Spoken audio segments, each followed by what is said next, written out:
Israel and Hamas have moved closer to agreeing on a 30-day ceasefire in Gaza and the release of Israeli hostages and Palestinian prisoners. That's according to Reuters sources, coming as Israel pressed ahead with its biggest assault in a month in southern Gaza. Qatar, the US and Egypt have been mediating between the two sides for weeks over the release of Israeli captives in return for a break in fighting, the release of Palestinian prisoners and more aid to the enclave.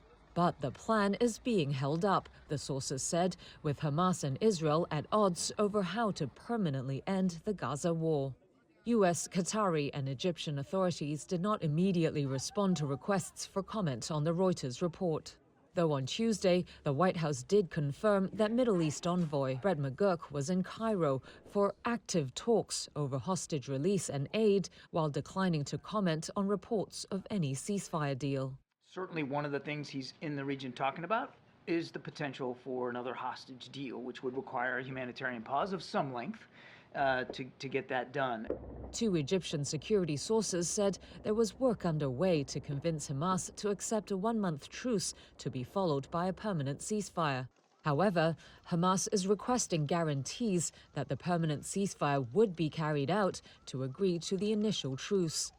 An Israeli government spokesperson said Tuesday the country's goals of destroying Hamas's governing and military capabilities remain the same.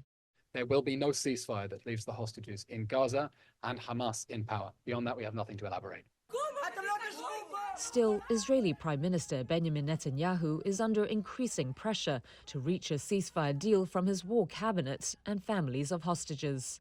Despite the difficulty of bridging the gap in the positions of the two sides, a source briefed on the discussions told Reuters a deal could be agreed to at any minute.